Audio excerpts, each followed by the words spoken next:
Have you ever had a dream that felt a little too real? The kind where you are awake but cannot move? The night has a way of stripping the world down to its most vulnerable truths, leaving only the quiet rhythm of your own breathing and the heavy, suffocating weight of the dark. Outside, the streetlights cast long, skeletal shadows across the floorboards of your second-story bedroom, turning familiar furniture into strange, looming shapes that seem to watch you from the corners. You are safe here, high above the ground, insulated from the random perils of the street level by 2 flights of stairs and a solid wooden door. The world below belongs to the night, but this room belongs to you. You settle beneath the blankets, feeling the cool fabric warm against your skin, letting the soft hum of the ceiling fan lull your racing thoughts into a gentle, rhythmic haze. The glass pane of your window glimmers faintly in the moonlight, a transparent barrier between your peaceful sanctuary and the vast, empty sky outside. It is a quiet night, the kind of quiet that feels almost heavy, as if the air itself is holding its breath in anticipation of something forgotten. You close your eyes, letting the edge of sleep blur the sharp corners of your consciousness, drifting toward that peaceful void where reality yields to dreams. But just as your thoughts begin to untangle, a sound cuts softly through the stillness. It is not a loud noise, nor is it sudden enough to make you bolt upright in alarm. It is a tiny, delicate tap against the glass of your second-story window. Tap. Just one. It sounds like a stray beetle striking the pane, or perhaps a dry leaf carried upward by a sudden gust of wind. You tell yourself it is nothing, merely the house settling into its foundation or the wood framing, contracting in the cool night air. You roll onto your side, pulling the blanket a little tighter around your shoulders, closing your eyes once more and inviting the darkness to take you back. Then it happens again. Tap, tap. 2 distinct, measured taps, delivered with the steady cadence of someone waiting politely at a front door. A cold prickle of unease traces its way down the back of your neck, a subtle instinct warning you that something in the equation of your safety has subtly shifted. You lie perfectly still, holding your breath, your ears straining against the heavy silence of the room. You remind yourself of where you are. You are on the 2nd floor. Outside that window, there is no porch, no fire escape, no balcony, and no tall tree with branches long enough to reach the glass. Below that window is a sheer drop to the manicured lawn 30 feet below. Nothing physical can touch that glass unless it is flying, or unless it is clinging to the smooth brick wall of the house like an insect. The logic is sound, reassuring, and undeniable. Yet, the air in the room suddenly feels noticeably colder, thicker, as if the atmosphere itself is pressing down on your chest. You keep your eyes shut tight, convincing yourself that looking will only give shape to foolish imaginations. But curiosity is a cruel companion in the dark, and slowly, reluctantly, your eyelids flutter open. The window is right where it should be, framed by the dark curtains that hang motionless in the still air. Outside, the night sky is a deep bruised purple, devoid of stars. The streetlight from down the road casts a pale, sickly glow against the glass, illuminating tiny specks of dust suspended in the air. There is nothing there. No silhouettes, no strange shadows, no fluttering birds. Just the empty, endless night. You let out a long, quiet breath, feeling a foolish wave of relief wash over you. It was just your mind playing tricks on you, weaving monsters out of the quiet isolation of the late hour. Then comes the whisper. It does not come from inside the room. It does not come from the hallway or the floor below. It originates from the other side of the glass, mere inches from where your head rests against the pillow. It is a sound so soft, so dry and papery, that it feels less like a voice and more like the rustle of dead leaves scraping against concrete. It is a long, drawn-out exhalation of air, carrying the faint, rhythmic shape of human speech, though the words themselves are blurred, as if spoken by someone who has forgotten how to use a tongue. The sound clings to the exterior of the window pane, vibrating softly against the glass, carrying a tone of dreadful, patient intimacy. It sounds like someone leaning in close to confide a terrible secret. Standing on an invisible floor just outside your second-story room, your heart strikes against your ribs like a trapped bird. Every muscle in your body freezes into rigid stone, locking you in place as horror floods your veins like ice water. You want to pull the covers over your head, to curl into a tight ball and hide like a child. But fear has turned your limbs heavy and unresponsive. The whisper rises and falls, a rhythmic, hushed cadence that mimics the cadence of a lullaby, yet carries no warmth, no comfort, only an ancient, hollow hunger. It speaks in a language that feels older than the house, older than the town, a sequence of soft, sibilant sounds that brush against your consciousness like cold fingers. You realize with a sickening certainty that it is calling to you, inviting you to turn your head, to look directly at the pain, to acknowledge its presence. You force your gaze to remain fixed on the ceiling, refusing to turn toward the window. You tell yourself that as long as you do not look, the barrier remains intact. As long as you pretend to be asleep, whatever's hovering outside will eventually tire of its game and drift away into the dark. But the whisper grows slightly louder, shifting its tone from a soft lullaby to a low, wet murmur. Please, it seems to sigh, the sound reshaping itself into something resembling human words, distorted and stretched thin across the glass. Open the latch. It is cold out here. The wind is so cold. The voice sounds impossibly close, as if the speaker's lips are pressed directly against the cold glass, leaving an invisible smudge of frost on the exterior. The sheer absurdity of the situation fights against the reality of what your ears are hearing. How can there be a voice at the second story? How can there be a breath that fogs the glass when there is no ledge to stand on? You try to rationalize it, to blame it on an auditory hallucination, a manifestation of extreme fatigue or a waking dream born from the stress of the day. But then you hear the sound of fingernails, long, dry, and brittle, dragging slowly down the glass from top to bottom. Screech. It is a tiny, agonizing sound that makes your teeth ache and the hairs on your arms stand on end. It starts at the upper frame of the window, far higher than any human could reach, even if they were standing on a ladder, and traces a long, deliberate line down to the sill. The scratching stops, replaced once again by that dreadful, patient tapping, tap, tap, tap. 3 times now, faster this time, a little more urgent, as if whatever's outside is losing its patience with your silence. The air in your bedroom is now so cold that your breath forms faint, ghostly plumes in the dark. The silence of the house around you feels heavy and oppressive, as if the walls themselves have retreated, leaving you completely isolated in this single, illuminated square of space, suspended high above the ground with a nightmare knocking at your window. You realize then that the voice is not just asking to be let in. It is describing what it sees inside. The white blanket, the dry whisper rasps against the pane, the sound filtering through the glass with terrifying clarity. The dark hair on the pillow, the eyes wide open, staring at the ceiling. A wave of pure, unadulterated terror surges through your chest, cutting off your air supply. It can see you, even in the dim light, even through the reflection of the glass. It is watching you lie there, paralyzed by fear. It knows you are awake. It has known all along. The illusion of safety provided by the dark, by the sheets, by the height of the room, collapses into dust. The whisper transforms into a low, wet chuckle, a sound that rattles against the glass like loose pebbles in a tin can. You are so high up, it murmurs, the tone almost playful, carrying a cruel, mocking affection. No one can help you up here. No one can hear us talking. The tapping resumes, no longer polite, but steady and relentless.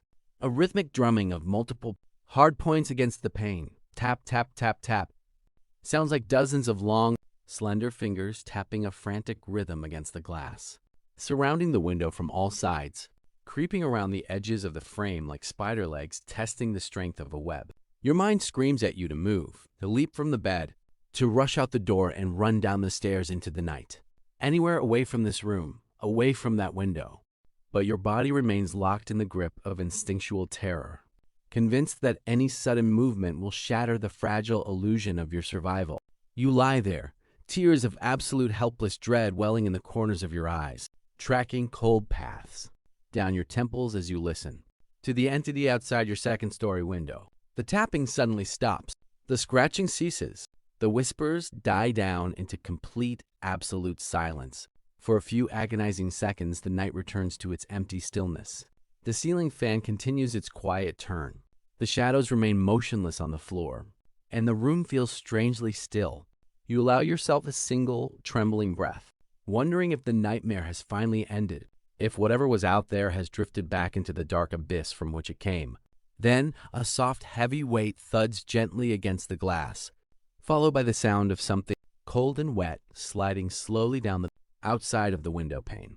And right against the glass, right level with your pillow, a voice whispers one final time, clearer and closer than it has ever been, as if the glass itself has dissolved into nothingness. I will wait until you fall asleep. Night in a quiet house has its own familiar symphony, a steady, comforting hum composed of 1,000 tiny, mundane sounds that assure you the world is still turning as it should. The refrigerator buzzes faintly from the kitchen down the hall. The wooden floorboards creak softly as the house settles into the cool earth. And outside your window, the night wind rustles gently through the leaves while crickets sing their endless, rhythmic song in the dark. On your nightstand, an old digital clock glows with a soft amber light, ticking away the seconds of the late hour as you lie in bed, wrapped in the heavy warmth of your blankets, slowly drifting along the calm edges of sleep. It is a peaceful routine, an unspoken agreement between you and the dark that as long as the familiar noises continue to fill the background of your life, you are safe, protected within the walls of your sanctuary, isolated from the vast and unknown void that stretches out into the midnight streets. You watch the glowing digits on the clock pulse in the dim room, watching time bleed away in silent increments as the rest of the world slumbers. 2:58 a.m., 2:59 a.m. You close your eyes, letting your breath slow down to match the calm, steady rhythm of the night, feeling your muscles relax as sleep finally prepares to take you under. Then, at precisely 3 a.m., the world stops. It does not happen gradually, nor does it fade like a dying echo. It is an instant, violent severance of sound, as if an invisible hand reached out and snapped the thread connecting your room to the rest of the universe. The hum of the refrigerator vanishes mid-cycle. The wind outside freezes in an instant, leaving the trees dead still against the sky. The crickets cut their song mid-note, rendered instantly mute by an overwhelming terror that seems to crush the night air. Even the subtle ambient vibrations of the house, the faint creaks of cooling wood, the whisper of air moving through the vents, the distant hum of traffic miles away are utterly wiped out, replaced by a silence so thick, so heavy, and so absolute that it feels like physical weight pressing down upon your chest, popping the air in your ears like a sudden drop in altitude. Your eyes snap open in the dark, every nerve ending in your body flaring with an ancient, primal alarm. This is not the peaceful quiet of a sleeping neighborhood. This is an unnatural, suffocating void where sound itself has been drained from the atmosphere. You lie frozen beneath your blanket, holding your breath, listening with an intensity that makes your temples throb, desperate to catch even the faintest whisper of movement to prove that the world outside hasn't simply ceased to exist. But there is nothing. The silence is so loud, so vast and hollow, that you can hear the faint, frantic rushing of blood through your own veins, the heavy, rhythmic thudding of your heart beating inside your ribcage like a trapped animal trying to break free. You glance at the digital clock on your nightstand, hoping to find comfort in its familiar glow, but the amber numbers are frozen, unblinking, locked at 3 a.m., as if time itself has jammed its gears in horror. The air in your bedroom begins to cool rapidly, dropping toward a sharp, unnatural chill that leaves a thin film of frost on the inside of your window panes and turns your shallow breaths into faint clouds of white mist in the dim light. You realize with a sudden, sickening clarity that the ambient sounds of the night didn't just stop by accident. They stopped because every living thing within miles, every insect in the grass, every bird in the trees, every animal hiding in the dark has gone completely still, paralyzed by the sudden arrival of something so terrible, so utterly alien to this world, that even nature itself holds its breath in absolute submission. A terrible realization settles into the back of your mind. A quiet voice whispering through the panic. Whatever has entered your world at 3 in the morning demands absolute, unbroken silence.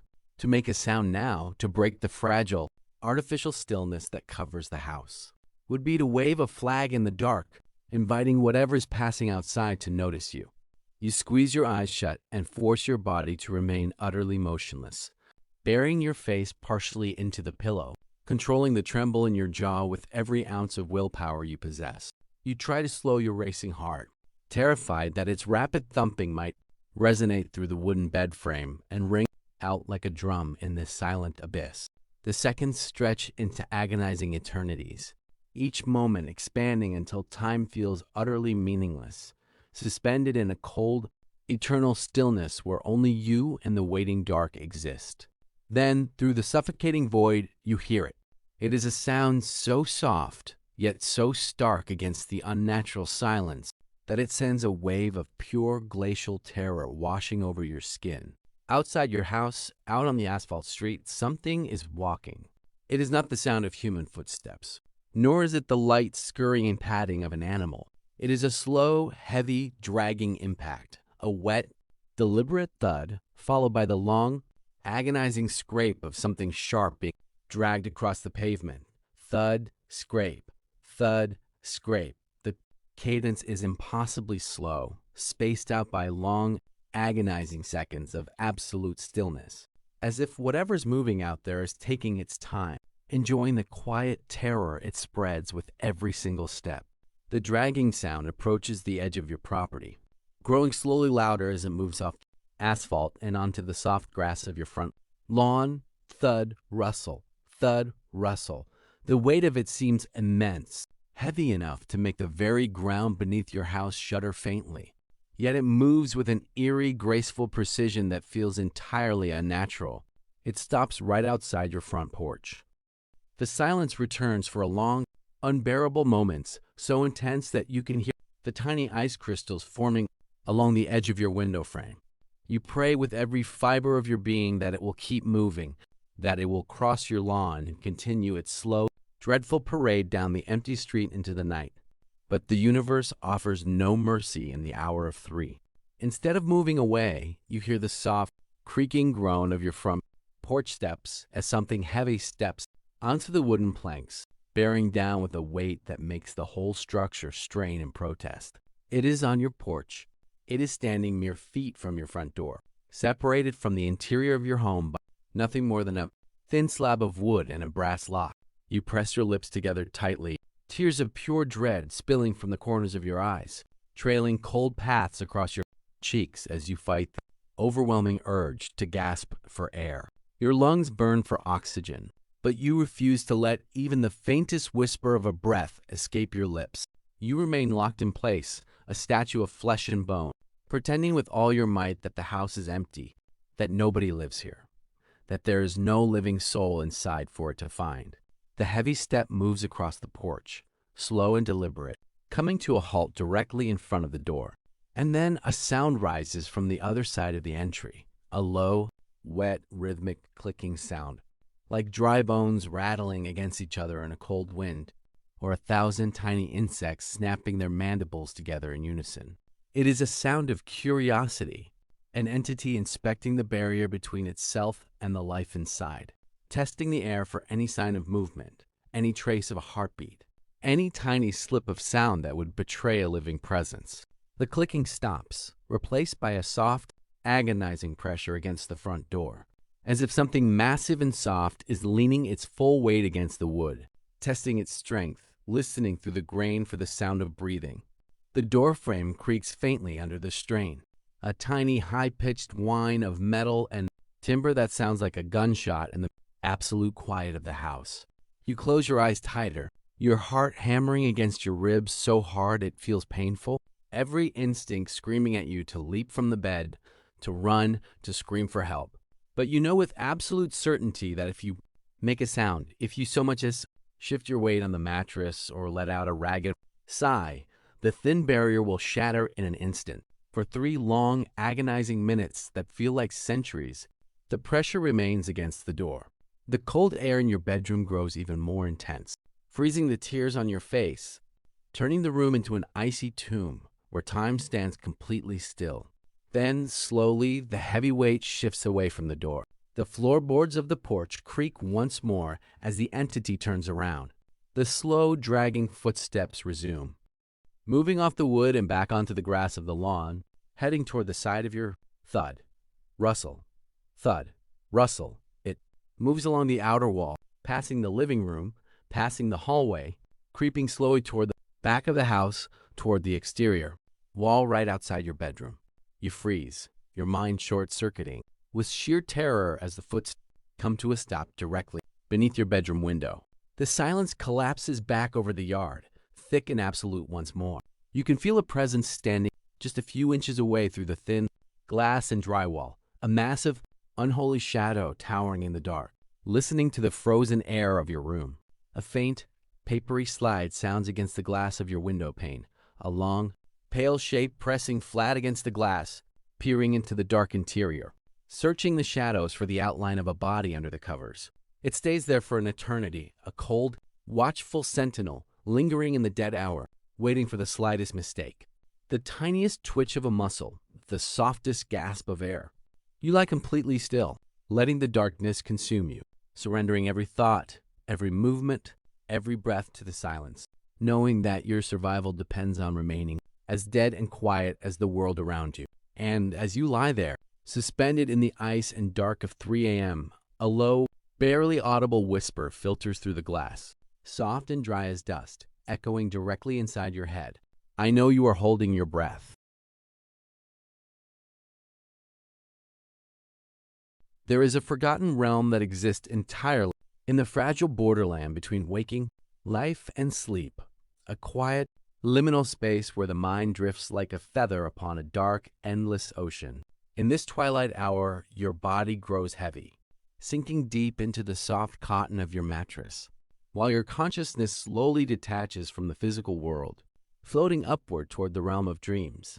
The boundaries of your room begin to blur, the sharp corners of reality melting away into a warm, rhythmic haze where time loses its meaning and thoughts transform into surreal, liquid shapes. It is the most peaceful moment of the night, that fleeting threshold where you surrender control, trusting the dark to carry you safely until the morning sun returns. But sometimes, in the vast, uncharted expanse between one dream and the next, a wrong turn is taken, and you wake up to find yourself trapped in the static gray void where you were never meant to linger. You open your eyes, expecting to see the familiar ceiling of your bedroom or the bright landscapes of a dream, but instead, you find yourself suspended in a strange, thick, heavy stillness that feels entirely detached from the world of the living. You attempt to turn your head to check the time, to roll over and bury your face into the pillow, but your body does not respond. Your arms feel as though they have been cast in solid iron, your legs pinned beneath an invisible crushing weight, and your voice is reduced to a hollow, silent gasp caught deep within your throat. Panic flares like a sudden spark in your chest, but it is a distant, muted sensation, swallowed immediately by the unnatural atmosphere of the room. You are fully awake, yet your body remains fast asleep, locked in the terrifying grip of paralysis, stranded in the narrow, suffocating hallway that separates reality from illusion. The air in the room is impossibly thick, smelling faintly of old paper, damp earth, and static electricity, as if the room itself has been sealed inside an airtight glass vault for centuries. The dim moonlight filtering through the curtains casts a pale, sickly glow across the ceiling. But the light seems different here, broken into slow, swimming ripples that resemble water reflected on a cave wall. As your eyes adjust to the strange twilight, you realize that the silence of this place is not empty. It is filled with a low, continuous vibration, a hum so deep that you feel it vibrating through your teeth and bones. Rather than hearing it with your ears, it is the sound of the void itself, the quiet breathing of a space that exists right behind the fabric of your waking life, waiting patiently for someone to fall off the path of normal sleep. That is when you notice the shape in the far corner of your ceiling. It does not belong to the normal geometry of your bedroom, nor does it cast a shadow that makes any logical sense under the pale moonlight.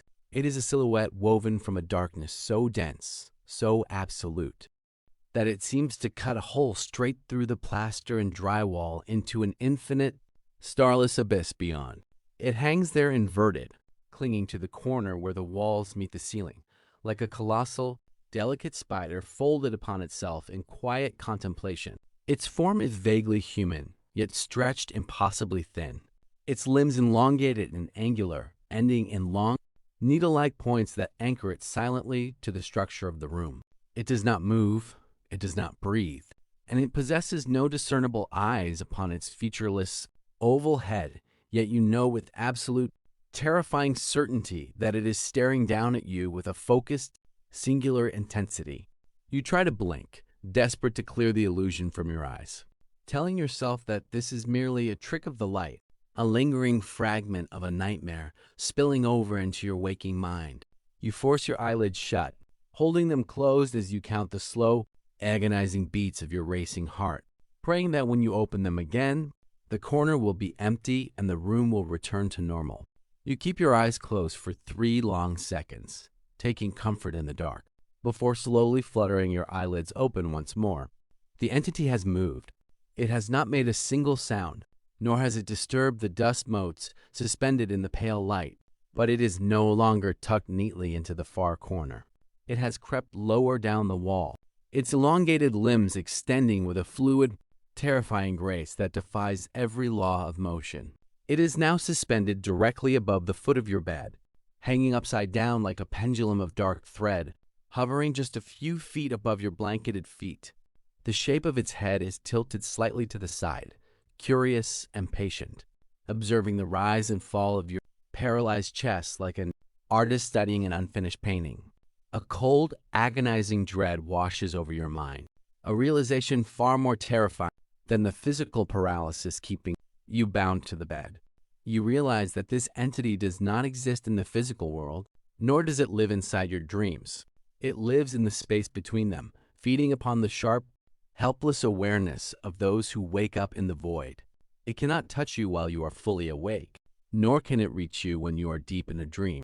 It can only move, it can only draw closer in the brief, microscopic fractions of a second when your eyes are closed. When you blink, when you look away, when you try to escape back into sleep, your eyes tear up from the strain of remaining wide open. The dry air of the room stinging your corneas, but you refuse to close them. You stare directly into the void of its featureless face, locking your gaze upon its towering, impossible form, knowing that your eyes are the only barrier keeping it suspended at the foot of your bed. The pressure on your chest grows heavier, a suffocating weight that makes every shallow breath a desperate battle for survival.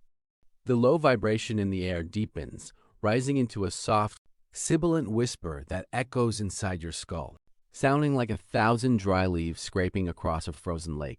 It does not speak in words, but in pure, raw meaning, pouring thoughts directly into your conscious mind. Blink. Close your eyes. Let the dream take you. The temptation to surrender is almost overwhelming. Your burning eyelids twitch violently, demanding relief, begging to snap shut for just a single merciful second. You try to focus on the small details of your room, the shape of the bookshelf, the grain of the wooden door, the familiar pattern of the curtains, anything to anchor your sanity to the waking world. But everything outside the frame of the entity feels muted and distant, as if your bedroom is dissolving into gray dust, leaving only you and this pale, impossible predator alone in an endless empty void. The seconds stretch into agonizing eternities as you fight the natural mechanics of your own body, holding your breath, holding your gaze, defying the urge to blink with every ounce of strength remaining in your fading mind. But the human body was not designed to withstand the cold eternity of the void. Your vision begins to narrow at the edges, dark static creeping into the corners of your eyes, blurring the room into a tunnel of gray light. A wave of exhaustion, deep and unnatural, pulls at the back of your brain, dragging your consciousness toward the black waters of sleep. Against your will, despite every scream of alarm firing through your paralyzed nerves, your heavy eyelids tremble, drop, and snap shut for less than half a second. Blink. When your eyes snap back open, the space above the foot of your bed is empty. A tiny, foolish spark of hope leaps in your chest, a desperate thought that perhaps the entity has vanished, that the spell has broken and you have finally woken up. But as your eyes adjust to the darkness once again, you realize the air directly above your face has grown impossibly cold, carrying the faint, sweet smell of decaying flowers and ancient frost. You slowly shift your gaze upward, unable to move your head until your eyes can go no higher. The entity is no longer at the foot of the bed. It is hovering directly above you, its massive, impossibly long body stretched flat across the ceiling like a canopy of black ink. Its featureless, oval face is mere inches from your own, hanging upside down in the dark, so close that you can feel the absolute 0-degree chill radiating from its shadow. It has no mouth, no nostrils, no skin, yet you can feel its cold, invisible breath resting against the skin of your forehead, freezing the beads of sweat that have gathered along your hairline. It rests there, perfectly still, enjoying the absolute, helpless terror radiating from your frozen form.